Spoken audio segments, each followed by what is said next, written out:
Assim, ao Rei eterno, imortal, invisível, Deus único, honra e glória pelos séculos dos séculos. Amém. Graça e paz, igreja. Abramos a palavra de Deus em Êxodo 20, leremos de 22 a 26. Este é o trecho desta manhã, nesta série de exposições em Êxodo. Já encerramos os 10 mandamentos, e agora nós teremos aplicações desses mandamentos a casos específicos, começando com o primeiro e segundo mandamentos. Êxodo 20, 22 a 26, título da nossa mensagem é Um Deus zeloso pelo seu culto. Um Deus zeloso pelo seu culto. Diz assim a palavra de Deus: Então disse o Senhor a Moisés: Assim dirás aos filhos de Israel: Vistes que dos céus eu vos falei, não fareis deuses de prata ao lado de mim, nem deuses de ouro fareis para vós outros. Um altar de pedra me farás, e sobre ele sacrificarás os teus holocaustos, as tuas ofertas pacíficas, as tuas ovelhas e os teus bois. Em todo lugar onde eu fizer celebrar a memória do meu nome, virei a ti e te abençoarei. Se me levantares um altar de pedras, não o farás de pedras lavradas, pois se sobre ele manejares a tua ferramenta, profaná-lo-ás. Nem subirás por degrau ao meu altar, para que a tua nudez não seja ali exposta. Amém. Deus é zeloso pelo seu culto. E ele disse isto claramente quando ele deu o segundo mandamento.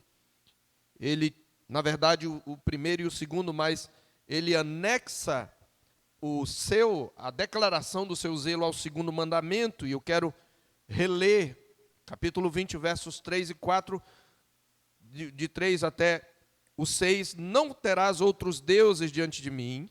Não farás para ti imagem de escultura, nem semelhança alguma do que há em cima nos céus, nem embaixo na terra, nem nas águas debaixo da terra.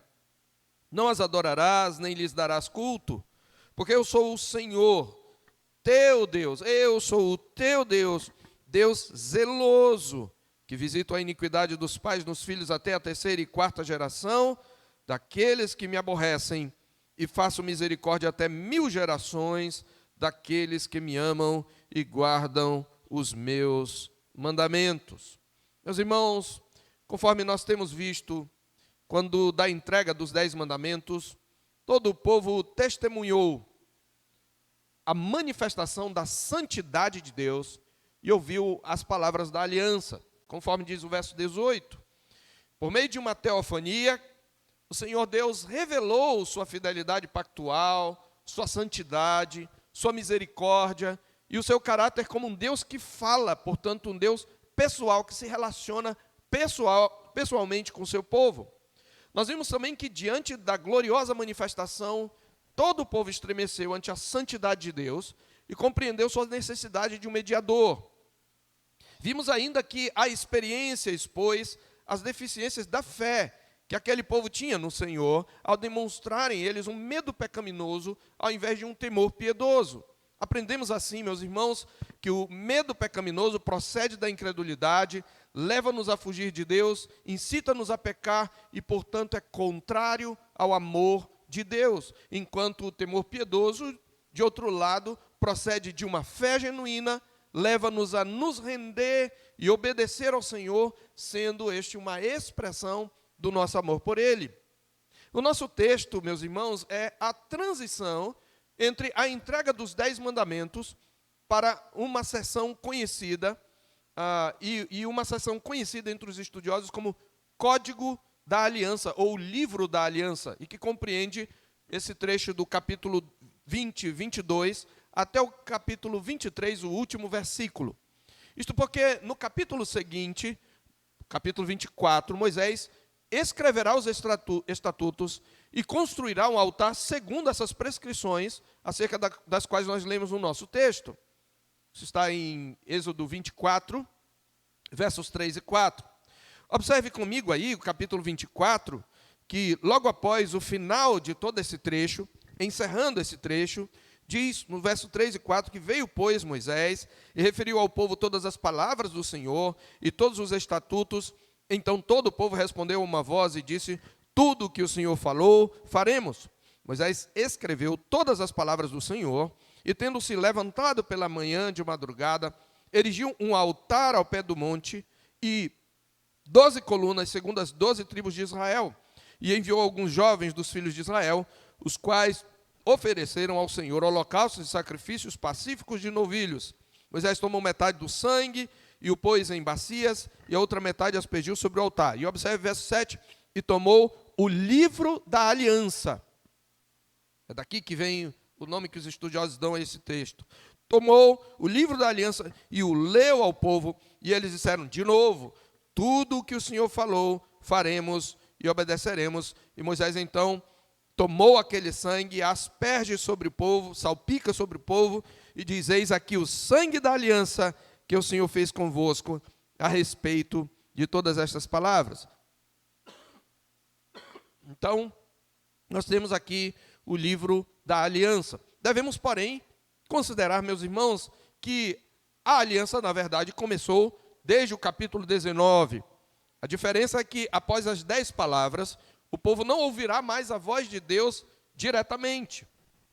Moisés ouvirá a voz do Senhor, atendendo ao pedido deles, e escreverá os estatutos, exceto as 10 palavras que haviam sido escritas pelo próprio dedo de Deus, como está escrito em Êxodo 31, 18. O próprio Deus escrevia enquanto falava naquelas tábuas. Êxodo 31, 18, para quem está anotando, registra isto. De qualquer forma, os versos 22 a 26 funcionam como uma ponte literária e conceitual para o capítulo 21, onde começará uma série de estatutos que aplicam os mandamentos a caso concreto. E o que temos em nosso texto aqui, queridos, são prescrições para o oferecimento de holocaustos e sacrifícios antes da confecção do tabernáculo, quando, obviamente, esses sacrifícios passariam a ser realizados no altar confeccionado para esse fim. O que é mais importante para nós é isto: antes de aplicar todos os outros mandamentos, o Senhor estabelece estatutos para o culto, aplicando o primeiro e segundo mandamentos. E isto não é acidental. Há outros textos que contêm conjuntos de estatutos que seguem a mesma estrutura, começando com leis sobre sacrifício, altar e adoração, e depois as outras leis e estatutos. Por exemplo, só para que você, se quiser depois meditar, Levítico 17 e Deuteronômio 12. Levítico 17 e Deuteronômio capítulo 12, eles têm também uma prescrição, uma série de estatutos e leis específicas, começando com a questão do sacrifício, do altar e do culto. E o que tudo isso nos mostra? Isto nos mostra o zelo de Deus pelo seu culto, daí o título da mensagem. E observando as ordenanças específicas, nós podemos relembrar princípios já conhecidos sobre o culto que agrada a Deus. É o que nós estamos fazendo aqui. Nós estamos cultuando a Deus e devemos atentar para alguns princípios. Eu diria que todos eles nós já conhecemos, mas o nosso coração, que tende a esquecer, precisa ser continuamente lembrado.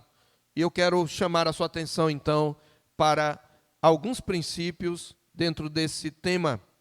Em nosso texto, nós temos instruções dadas pelo Senhor, que são para nós de grande ensinamento, quanto ao nosso dever de servi-lo de modo agradável, com reverência e santo temor, como nos recomenda a palavra de Deus em Hebreus 12, 28.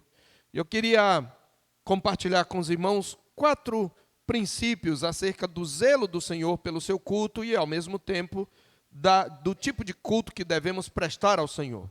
Então, quais são esses princípios? Em primeiro lugar, em seu zelo, o Senhor estabelece o fundamento do seu culto. Em seu zelo, o Senhor estabelece o fundamento do seu culto. E qual é o fundamento do seu culto? Para começar, é Ele mesmo. E, por consequência, é a sua palavra infalível e inerrante. Observe comigo o verso 22. O Senhor, antes de dizer como Ele quer ser adorado, relembra aos israelitas: vocês viram que do céu eu lhes falei do céu. Deus já havia dito a Moisés que falaria do modo que o povo ouvisse isto, tinha um objetivo. Leamos o capítulo 19, verso 9, que está no início desse livro da aliança. Capítulo 19, verso 9 diz: disse o Senhor a Moisés: eis que virei a ti numa nuvem escura, para que o povo ouça quando eu falar contigo, e para que também creiam sempre em ti. Porque Moisés tinha anunciado as palavras do seu povo ao Senhor. Antes de tudo, então, o Senhor Deus está lembrando aqui, porque lembre, a partir do capítulo 20, 22, é Moisés quem vai referir ao povo as palavras e vai escrevê-las. E a primeira coisa que o texto escrito diz é: vocês ouviram, vocês viram que eu falei a vocês do céu. E isto significa que tudo que eu vou falar agora procede de mim mesmo. Então o Senhor está dizendo que Ele mesmo é o fundamento do seu culto. Porém, devemos ter em mente que Ele lhes falaria pelo seu profeta. Por isso ele esclarece que o objetivo da teofania era que eles crescem na sua palavra proclamada pelo seu profeta. O que o Senhor está a fazer é enfatizar a origem divina das ordenanças ligadas ao seu culto. Por óbvio, meus irmãos, Deus não pretendia falar ao povo continuamente por meio de teofanias. Antes, a manifestação sobrenatural objetivava exatamente a mostrar a autoridade da sua palavra que seria registrada. Portanto, é igualmente verdadeiro dizer que a Escritura é o fundamento da adoração. Muitas pessoas querem separar Deus da sua palavra. Não, eu tenho comunhão com Deus, e sou eu e Deus, e Ele conhece o meu coração, Ele sabe da minha sinceridade. Deus não pode contradizer a sua palavra. Ele mandou registrar a sua palavra, e aquilo que a palavra de Deus diz, é Deus que está falando. Então, meus irmãos, é igualmente verdadeiro dizer que a Escritura é o fundamento da adoração, e que esta adoração, portanto, deve ser estritamente oferecida de acordo com a Escritura. Isto significa, meus irmãos, que a sinceridade, ainda que seja importante, não é tudo. Tem pessoas, hoje nós vivemos uma geração sentimental, não importa, o que importa é a minha sinceridade. Ninguém sabe o que está no meu coração, mas sinceridade não é tudo. Por mais sincero que seja o nosso culto, nós não somos autorizados a adorar o Senhor segundo a nossa própria imaginação, acrescentando ritos ao nosso bel prazer. Pois, se você deseja agradar a quem ama, você faz alguma coisa que te agrada ou que agrada a pessoa que você ama? Você que é casado, você quer dar um presente à sua esposa. Você procura, eu vou pegar aqui, vamos dizer que os homens, olha, eu vou comprar aqui uma caixa de ferramentas, porque eu gosto muito de caixa de ferramentas, e eu estou sendo sincero ao oferecer para ela o que sua esposa vai dizer. A palavra de Deus mesma diz isso, em Malaquias, que os sacerdotes estavam oferecendo animais aleijados. Deus disse: oferece ao teu governador. Oferece a ele, vê se ele vai querer. Mas com Deus a gente quer oferecer o que a gente quer, o que agrada a gente. Não, eu me sinto bem assim. Não é como você se sente bem. Se você ama a Deus, se você ama a Cristo, você vai querer fazer o que agrada. E Cristo falou na sua palavra o que lhe agrada. Portanto, a palavra é o fundamento da adoração. A nossa confissão de fé, meus irmãos, ressalta esta verdade. No capítulo 21, parágrafo 1, lá está escrito assim: a luz da natureza mostra que há um Deus que tem domínio e soberania sobre tudo, que é bom e faz o bem a todos, e que, portanto, deve ser temido, amado, louvado, invocado, crido e servido de todo o coração, de toda a alma e de toda a força. Mas o modo aceitável de adorar o verdadeiro Deus é instituído por Ele mesmo, e tão limitado pela sua vontade revelada, que não pode ser adorado segundo as imaginações e invenções dos homens, ou sugestões de Satanás, nem por qualquer representação visível, ou de qualquer outro modo não prescrito nas Escrituras. Sabe o que isso significa? Que até as suas orações devem refletir o que Deus ordena em sua palavra. Os nossos cânticos devem refletir o que Deus diz em sua palavra. A nossa postura deve ser de acordo com sua palavra. Resumindo, na adoração ao Deus verdadeiro, o que não foi ordenado é proibido. Isso aqui é importante, meus irmãos, porque nem todos pensam assim. Lutero dizia, o que não é proibido é permitido. E mesmo sendo um servo de Deus, disto discordou dessa ideia Zwinglio. Zwinglio disse, não, o que não é ordenado é proibido. É diferente. Não é apenas aquilo que Deus não proibiu, que não deve ser colocado no culto. Aquilo que Deus nunca ordenou, também não deve ser colocado no culto. E é por isso que quando nós nos reunimos, meus irmãos, no dia do Senhor, para adorar, e talvez você venha aqui tão continuamente que você não preste atenção nisso, nós lemos a palavra de Deus e o culto começa com Deus falando ao seu povo. E tudo o que nós fazemos, cada cântico, cada oração, é em resposta ao que o Espírito Santo nos instrui por meio dela. Todo culto é guiado pela santa palavra de Deus. Deus, em seu zelo, estabelece o fundamento do seu culto, que é a sua palavra.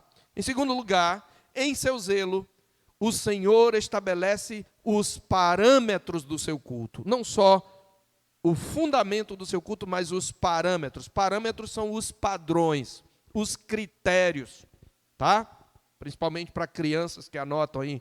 Parâmetro é um padrão, um modelo que eu devo seguir. Quais são os parâmetros? Ou poderemos colocar os princípios do seu culto. E alguns princípios ressaltam nas ordenanças que o Senhor fala aqui. Ele mostra que Deus vai explicar como Ele quer que sejam feitos os altares onde serão oferecidos os sacrifícios. Você lembra que na velha aliança o culto era oferecido por meio de sacrifícios de animais. Ok? Era assim que se oferecia o culto. Esses sacrifícios demonstravam que para que eu seja aceito na presença de Deus, é preciso haver derramamento de sangue apontando para o sacrifício de Cristo. Então, Deus diz que tipo de altar Ele quer e como serão oferecidos esses sacrifícios.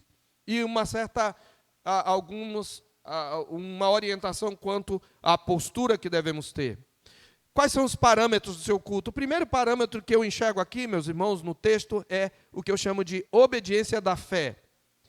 Deus deseja que o seu culto seja oferecido expressando a obediência da fé. A obediência da fé é o primeiro parâmetro. Eu uso aqui duas palavras, meus irmãos, que muitos consideram mutuamente excludentes. Esse é um dos mais graves erros doutrinários que o povo de Deus comete. Muitos pensam que, quando nós cremos, nós somos dispensados de obedecer. Não é preciso obedecer a Deus, basta crer, dizem eles em seu coração. Não, eu creio em Jesus Cristo, por isso eu sou salvo, e vivem uma vida em desobediência. Ora, todos nós concordamos que a justificação é pela fé somente. Porém, a Escritura nos ensina qual a natureza dessa fé. E só para mencionar dois aspectos dessa fé que vão nos ajudar. Em primeiro lugar, a fé é o primeiro ato de obediência. Na verdade, a fé é obediência. A fé mesmo em si, crer em Deus, é obedecer o seu evangelho. É o que Paulo nos diz lá em Romanos 10:16. Ele usa as duas palavras, fé e obediência, de maneira intercambiável. Em Romanos 10:16 ele diz, mas nem todos obedeceram ao evangelho. Pois Isaías diz, Senhor, quem creu em nossa pregação? Percebe?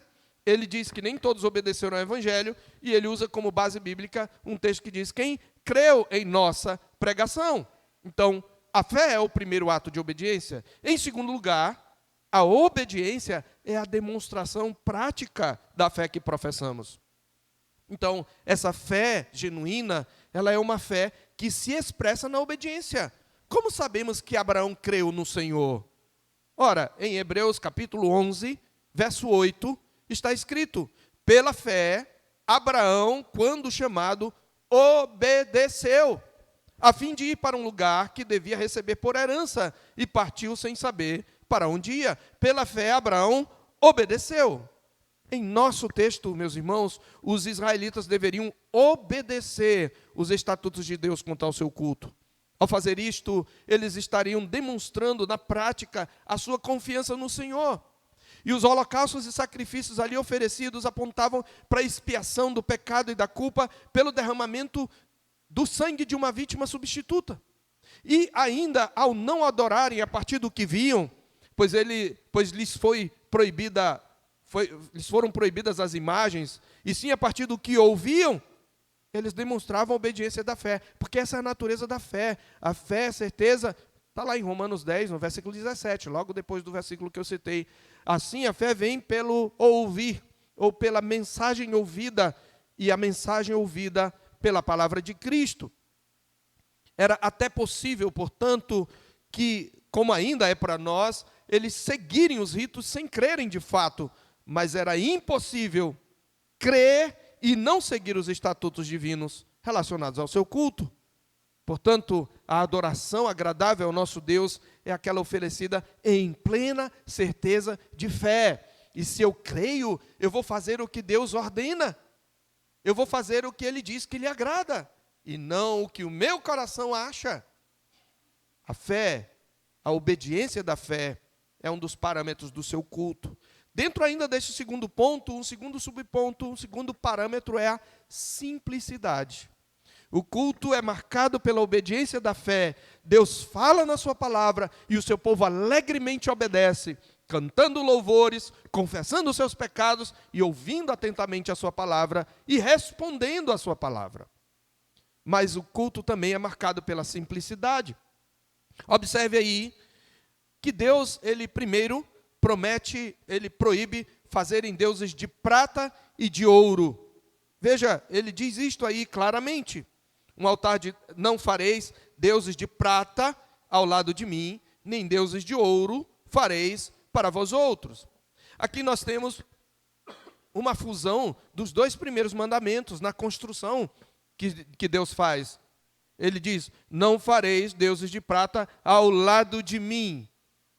É uma fraseologia semelhante ao primeiro mandamento, não tereis outros deuses diante de mim.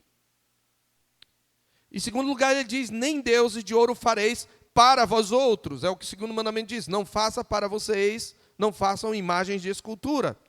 Observe, no entanto, que no decálogo, Deus não havia especificado o material das imagens. Ele proíbe qualquer tipo de material. Ele proíbe todo tipo de representação da sua divindade. Por que aqui ele menciona prata e ouro? Porque eram metais preciosos, que atraíam os olhos. Não deveria haver nenhum apelo à vista, uma vez que a fé vem pelo ouvir. Visto que andamos por fé e não pelo que vemos. Não deveria haver, portanto, nada que seja apelado, que apele à vista. Mas, além de advertir contra a idolatria, este também é um chamado à simplicidade. Nós vimos isto também nas prescrições referentes ao altar. Olha o que ele diz, façam-me um altar de terra para nele sacrificar. Se for de pedra, que elas não sejam lavradas, ou seja, que não haja um manejo de ferramentas nelas. Que você pegue pedra in natura, bruta, em estado bruto, e você só empilha. Você pega a terra e faz um monte, sem esculpir nada nele. E você coloca a pedra em cima de pedra, e não manejará a pedra criando qualquer tipo de forma. De novo, qualquer acréscimo humano é um ato de profanação. Ele diz, você profanaria, verso 25. Pois se sobre ele manejares a tua ferramenta, profaná-lo-ás. E, além de evitar que eles esculpissem qualquer imagem, qualquer alto relevo que representasse o Senhor também está ensinando sobre a simplicidade do culto. Ele está dizendo, eu não quero nada rebuscado. Faça algo que só represente, que só seja da minha criação. Alguém, porventura, dirá, mas o tabernáculo e, posteriormente, o templo não eram cheios de ornamentos e material precioso? Sim, como nós veremos na sequência da exposição de Êxodo, se Deus quiser. Porém, devemos ter em mente que as coisas preciosas do tabernáculo e do templo não eram vistas, senão pelos sacerdotes. Os únicos que podiam adentrar o santuário. O que tinha no Santo dos Santos, somente o sumo sacerdote, uma vez por ano. Por fora, na verdade, o tabernáculo era extremamente simples, rústico, e era coberto de uma pele de animais. Ele não era vistoso. Sem contar que ele estava cercado por uma espécie de muro de tecidos. Então, se compararmos o santuário de Israel, assim também seria o templo de Salomão. Se nós compararmos o santuário de Israel com alguns templos pagãos, você lembra, eles costumavam construir templos em forma de pirâmide, os zigurates. Eles até criam que essa forma piramidal, como ainda muitos místicos hoje creem, ela de alguma maneira atraía boas energias e atraía os deuses. Tinha que ser aquela forma, e eles estavam confiando na forma e não no Deus a quem estavam adorando. Mas Deus está dizendo, eu não quero que você faça nada disso. Eu quero que você faça tudo de maneira simples. Então, se nós compararmos tanto o tabernáculo como o templo com os templos pagãos, nós veremos que se tratava de uma simplicidade singular. E acrescente-se a isso, meus irmãos, que quando o Senhor instituiu a nova aliança em Cristo, toda aquela glória externa do culto da antiga aliança, com seus ritos e ornamentos, desaparece. E o culto na nova aliança se torna ainda mais simples. Não temos aqui altares. Aliás, se você chama isso aqui de altar, você está falando heresia. Nós não temos mais altares. Jesus foi sacrificado no altar da cruz. Isso aqui é um púlpito, é só isso. Não é um altar. Tá? Também tem muito crente que ainda diz, quando o Senhor ministra no altar, não, eu não estou no altar, que eu não sou mais sacerdote que vocês. Isso aqui é um púlpito. É um lugar onde a palavra de Deus é pregada. O altar em que Cristo foi sacrificado foi a cruz, e ali ele cumpriu toda a lei cerimonial do Velho Testamento. Então, toda aquela glória externa se torna ainda mais simples. E nós só temos agora 2 sacramentos, o batismo e a ceia do Senhor, com elementos simples. O culto é marcado pela simplicidade, meus irmãos. Nós não precisamos colocar cantores profissionais, nem chamar palhaços de stand-up para pregar. Não precisamos encher de aparatos e colocar candelabro e arca e não sei mais o que. Não. Existem algumas coisas que apontam para a nova aliança. Nós temos um púlpito onde a palavra é pregada, a semelhança de Esdras, daí que vem essa palavra. E nós temos uma mesa onde nós comemos a presença do Senhor, celebrando a morte do Senhor. E é claro que isso não quer dizer que a igreja não pode ser bem decorada, mas isso tudo deve ser marcado pela simplicidade. Em terceiro lugar, ainda dentro desse segundo ponto, Deus queria que o seu culto fosse marcado pela pureza. Esse é um terceiro parâmetro. Então, primeiro, a obediência da fé. Segundo, a simplicidade. Terceiro, a pureza. Veja o verso 26. Não suba por degrau o meu altar. Para quê? Para que a sua nudez não seja exposta. Naquela época, as vestes eram diferentes, né? Não era calça comprida, nem mesmo calção. Aliás, Deus manda fazer calções para os sacerdotes.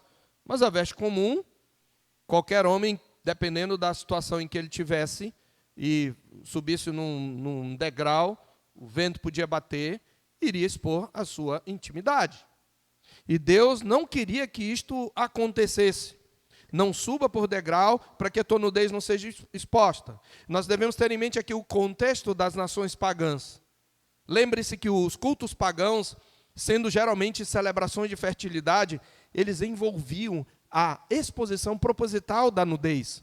Para estabelecer a distinção, na verdade, eles faziam orgias. Havia prostitutas e prostitutos cultuais para terem relações íntimas com os fiéis, em honra aos deuses, que eles acreditavam que pela relação sexual entre os deuses é que vinha a fertilidade da terra. Então, os cultos dos pagãos ao redor de Israel eram cultos orgiásticos.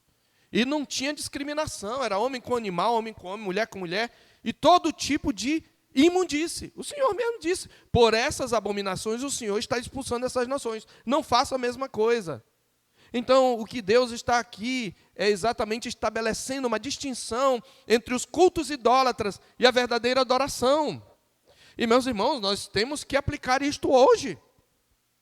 Nós temos que tomar cuidado como nos vestimos para o culto, na verdade, em qualquer situação, não de um modo apelativo.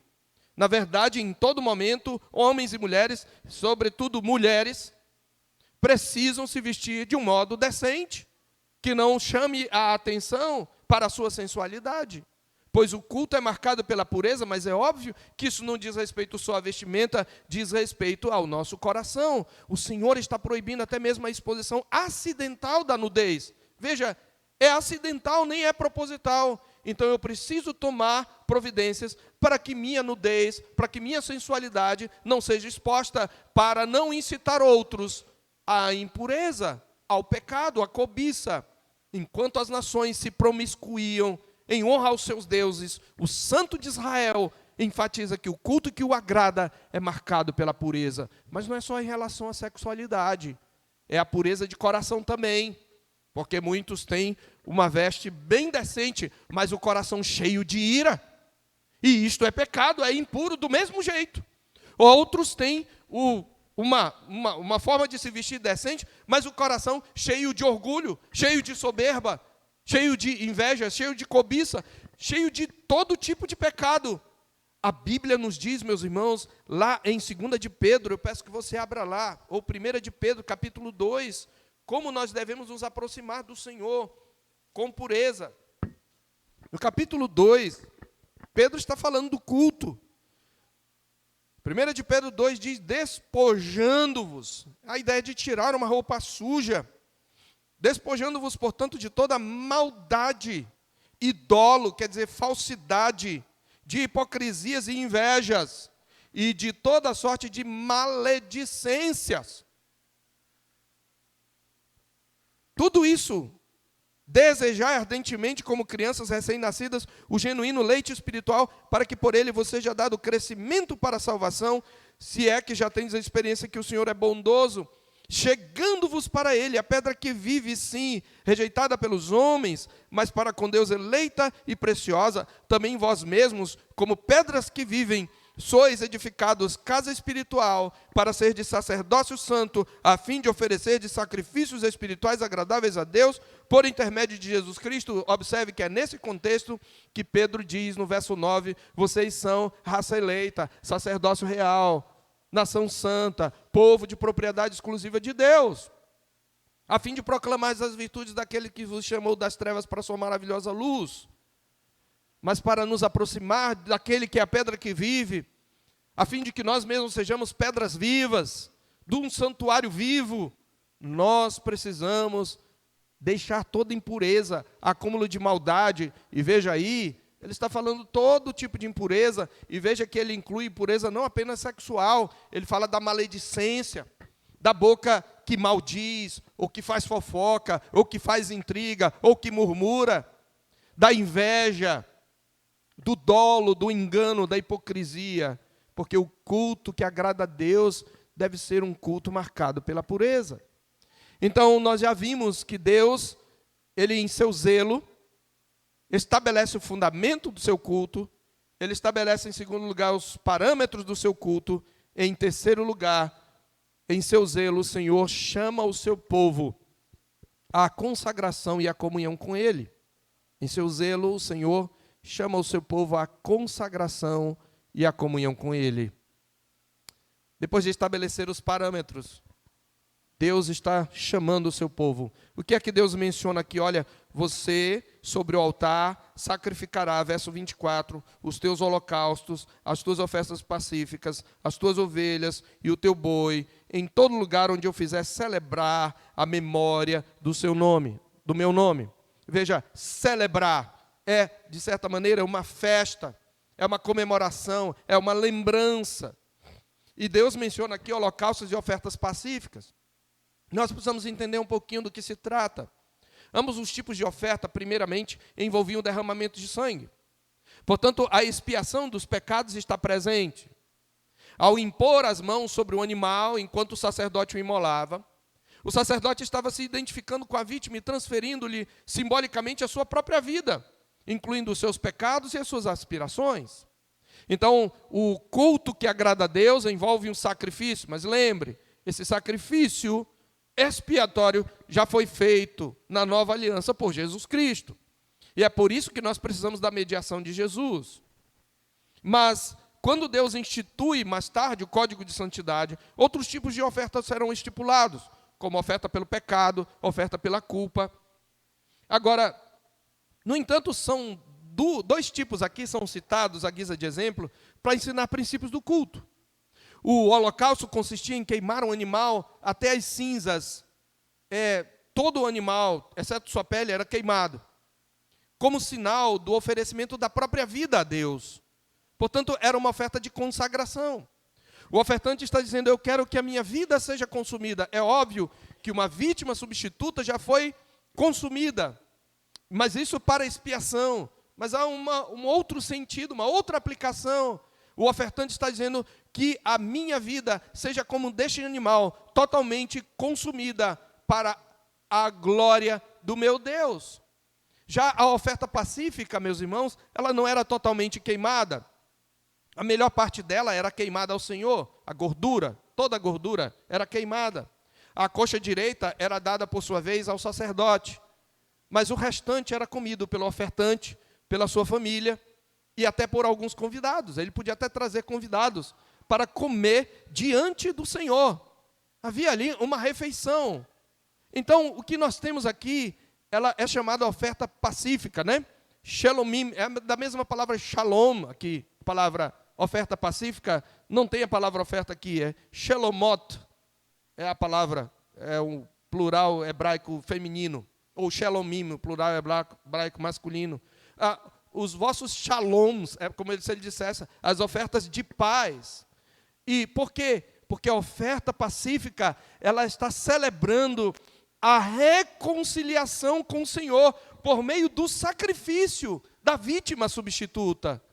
Era uma festa de comunhão com o Senhor e com o seu povo.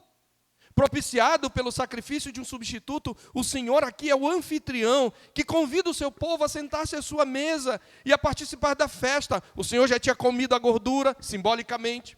O sacerdote, o mediador, já tinha comido ou estava comendo a coxa. E agora o Senhor diz, agora venha para a minha mesa e coma também do meu sacrifício. Então era uma festa de comunhão entre o Senhor e o seu povo. E o Senhor, propiciado pelo sacrifício de um substituto, é o anfitrião que convida o seu povo a sentar-se à sua mesa, participar da festa que ele havia preparado. Certo comentarista explica, o sangue era aspergido sobre o altar, e a gordura e os órgãos internos eram queimados para produzir um aroma agradável. É isso que significa o holocausto, significa algo que sobe. A vida e o melhor que havia no interior era a porção de Jeová. Ele recebia sua porção primeiro.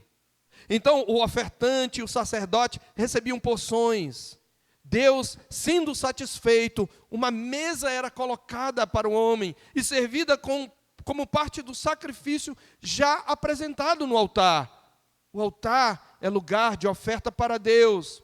A mesa é o lugar onde Deus ministra ao seu povo. Por isso não temos altar. Aleluia! Cristo já foi oferecido no altar, nós temos a mesa. Deus nos convida por meio de Cristo. O culto, portanto, é o momento de nos deleitar em seu zelo. Veja, o zelo de Deus não é um zelo apenas que se ira.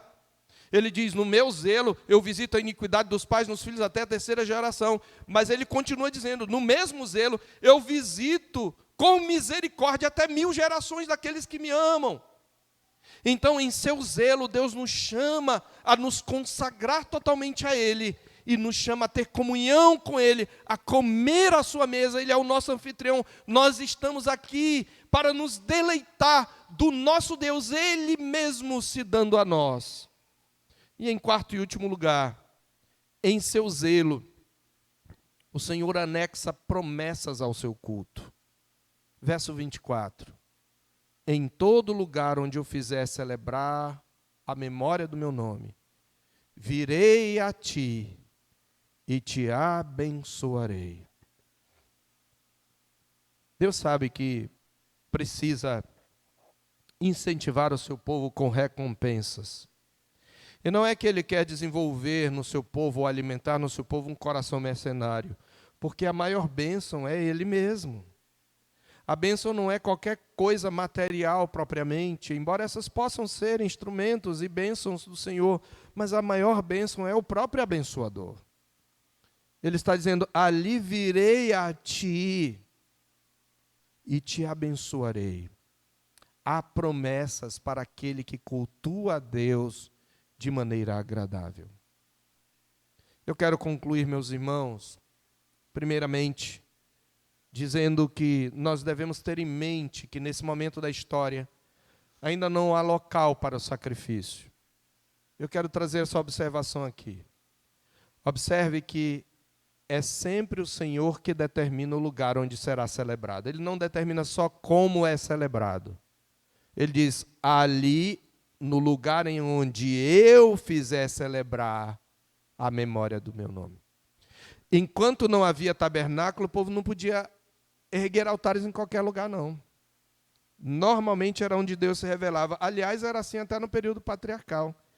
Leia a história dos patriarcas. Deus se revela, Abraão faz um altar. Deus se revela, Isaac faz um altar. Deus se revela, Jacó faz um altar. E aqui é a mesma coisa. No capítulo 17 mesmo de Êxodo, observe aí, versos 14 e 15, Moisés já tinha feito um altar. Logo depois do Senhor desbaratar Amaleque, aniquilar Amaleque, então disse o Senhor a Moisés: escreve isto para a memória num livro. É interessante que um livro é mencionado aqui. Repete-o a Josué, porque eu hei de riscar totalmente a memória de Amaleque de debaixo do céu. E Moisés edificou um altar e lhe chamou: o Senhor é minha bandeira. E de novo, você pode abrir no capítulo 24, verso 4, depois da entrega de novo da lei, de um escrito inspirado, e tomou o livro da aliança e o leu ao povo. Eles disseram: tudo que o Senhor falou, faremos e obedeceremos. Então tomou o sangue daquela aliança, e aí você vai ver que Moisés faz um altar. Aí mesmo no capítulo 24, verso 4, Moisés escreveu todas as palavras do Senhor, e tendo se levantado pela manhã de madrugada, erigiu um altar ao pé do monte e 12 colunas, segundo as 12 tribos de Israel. E em Deuteronômio 27, o Senhor assim instrui. Deuteronômio 27, a partir do versículo 1, nós não vamos ler todo o texto. O Senhor, observe, Ele ordena: guarda todos esses mandamentos que hoje te ordeno. No dia em que passares o Jordão, a terra que te der o Senhor teu Deus, levantar-te-ás pedras grandes e as caiarás. Havendo-o passado, escreverás nelas, todas as palavras desta lei, para entrares na terra que te dá o Senhor teu Deus, terra que mana leite e mel, como te prometeu o Senhor Deus de teus pais. Quando passares o Jordão, levantarás estas pedras que hoje te ordeno no monte Ebal e as caiarás. Ali edificarás um lugar ao Senhor teu Deus, altar de pedras, sobre as quais não manejarás instrumento de ferro. De pedras toscas edificarás o altar do Senhor teu Deus, e sobre ele oferecerás holocaustos. Também sacrificarás ofertas pacíficas ali, comerás e te alegrarás perante o Senhor teu Deus. E você vai escrever todas as palavras dessa lei. Veja como a Escritura está ali presente. E Josué cumpre esse estatuto em Josué capítulo 8. Quando Josué entra, sobretudo quando vence e destrói Ai, no capítulo 8, versos 30 a 32, está escrito: então Josué edificou um altar ao Senhor Deus de Israel no monte Ebal, como Moisés, servo do Senhor, ordenara aos filhos de Israel, segundo o que está escrito na lei de Moisés, no livro da lei de Moisés, a saber, um altar de pedras toscas, sobre o qual não se manejara instrumento de ferro. Sobre ele ofereceram holocaustos ao Senhor e apresentaram ofertas pacíficas. Escreveu ali em pedras uma cópia da lei de Moisés, que já este havia escrito diante dos filhos de Israel. Então, o que é importante é que em todo lugar onde o Senhor celebrasse a memória do seu nome. Isto significa, então, meus irmãos, já aqui neste texto, observe que, embora a presença de Deus não estivesse circunscrita a um único lugar específico, pelo menos até o advento do templo, há sempre um local específico indicado por Deus para adoração. Isto é importante. Há sempre um local específico indicado por Deus para adoração. Este princípio é importante mesmo no período da Nova Aliança, nos nossos dias. Nós sabemos que Jesus disse à mulher samaritana, em João 4, 21 a 24, que a adoração a Deus não estaria mais circunscrita a Jerusalém, nem ao Monte Gerizim, a um lugar físico, a um só lugar físico. Porém, preste atenção porque aqui muita gente peca, erra. Esse dito de Jesus tem sido mal interpretado. Jesus não falou que a adoração seria em lugar nenhum, ou em qualquer lugar. Ele disse que não seria mais em Jerusalém, nem em Gerizim, mas em espírito e em verdade. Por quê? Porque a partir da sua morte, ressurreição e ascensão, bem como do derramamento do Espírito, que a isso se seguiu, sua igreja seria uma comunidade formada de todas as nações. E porque sua igreja agora estaria em todos os lugares, onde ela estiver, ali está o santuário vivo de Deus. Mas aí temos o seguinte princípio: o lugar onde Deus determinou para fazer celebrar a memória do seu nome é a igreja reunida em nome de Jesus. Fora disso, você não está autorizado. Pastor, posso fazer meu devocional? Pode, mas isto não substitui a adoração coletiva. É isso que Jesus quer dizer em Mateus 18, 18 a 20. Nós já vimos isto. Se dois dentre vós sobre a terra concordarem sobre qualquer coisa que porventura pedirem, ser-lhes-á concedida, porque onde estiverem 2 ou 3 reunidos em meu nome, eu estarei no meio deles, eu estou no meio deles. Sabemos que o contexto é a disciplina eclesiástica. O ambiente onde ela acontece, no entanto, é solene e litúrgico. E as afirmações de Jesus implicam que a igreja reunida é o lugar necessário do culto, e concordam com isto as palavras de Paulo em Efésios 2, 18 a 22. Em Efésios 2, 18 a 22, ele diz: por ele, pelo Espírito Santo, ambos, judeus e gentios, temos acesso a Deus, por meio do Espírito.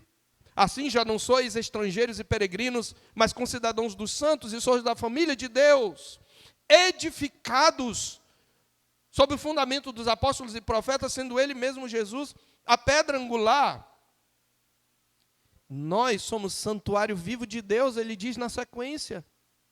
Vocês são edificados nele para serem um santuário vivo, para a habitação de Deus no Espírito. É quando a igreja se reúne. É ali que Deus abençoa. Deus diz isso no Salmo 133. Ali, no meio da igreja reunida, ali ordena o Senhor a sua bênção e a sua vida para sempre. E tudo isso, meus irmãos, já sabemos, como já falamos, aponta primeiramente para Cristo. Ele é o holocausto. Ele é a oferta consagratória perfeita. Ele é a oferta pacífica, porque ele pacificou, ele propiciou a Deus. E é por meio dele que nós nos aproximamos de Deus e temos comunhão com ele. Mas nesse culto nós somos chamados à comunhão com o Senhor. E essa comunhão é especialmente vivida e celebrada na ceia do Senhor. O que nós podemos tirar de tudo isso? Já aprendemos muitas lições, mas eu quero deixar rapidamente alguns conselhos. Se o culto é tão sério assim, irmão, leve a sério o culto. Não trate o culto como você trata qualquer reunião social. Você não vem aqui, em primeiro lugar, para reunir com o seu grupo de afinidade ou com os irmãos. Você vem aqui para desfrutar da presença do Deus vivo. E não há nenhuma outra nação. O Senhor disse isso em Deuteronômio. No capítulo 4 ele diz, no verso 32, agora pois pergunta aos tempos passados que te precederam desde o dia em que o Senhor, Deus, criou o homem sobre a terra, desde uma extremidade do céu até a outra, se sucedeu jamais coisa tamanha como esta, ou se ouviu coisa como esta, ou se algum povo ouviu falar a voz de algum Deus do meio do fogo, como tu ouviste ficando vivo. Ou se um Deus intentou tomar para si um povo do meio de outro povo, com provas, com sinais, com milagres, com peleja, e com mão poderosa, e com braço estendido, e com grandes espantos, segundo tudo quanto o Senhor vosso Deus vos fez no Egito aos vossos olhos, a ti te foi mostrado, para que soubesses que o Senhor é Deus, nenhum outro há, senão Ele. Dos céus te fez ouvir a sua voz, para te ensinar, e sobre a terra te mostrou o seu grande fogo, e do meio do fogo ouviste as suas palavras. Porquanto amou teus pais, escolheu a sua descendência depois deles, e te tirou do Egito, ele mesmo presente com a sua grande força, E no verso 39, por isso hoje saberás e refletirás no teu coração que só o Senhor é Deus, em cima no céu e embaixo na terra, nenhum outro há. Não há nada que nos deleite mais, que nos preencha a alma, do que esse Deus que está aqui presente. Não trate como coisa de só menos. E como é que nós fazemos isto na prática? Prepare-se com antecedência para adorar. Não venha no automático. Esqueça o celular. Esqueça o amanhã. Ansiedade é excesso de amanhã. Esqueça o que você vai fazer amanhã. O que você tem que pagar depois de amanhã. Basta o dia, o seu próprio mal. Concentre-se no Senhor, no que você vem fazer. Chegue cedo. Você chega atrasado para o encontro com Deus. Você está desprezando esse encontro. Ou você tem uma pessoa amada e marca um horário para o encontro e você chega atrasado, você diz o quê para aquela pessoa? Chegue antes, para dar tempo de acalmar seu coração.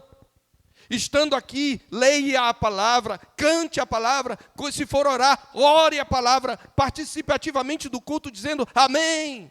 Abra a sua boca e louve o Senhor e deixe a sua mente ser guiada pela palavra enquanto você adora. Medite em tudo que está sendo falado, nas orações que estão sendo feitas. Não permita que a sua mente disperse.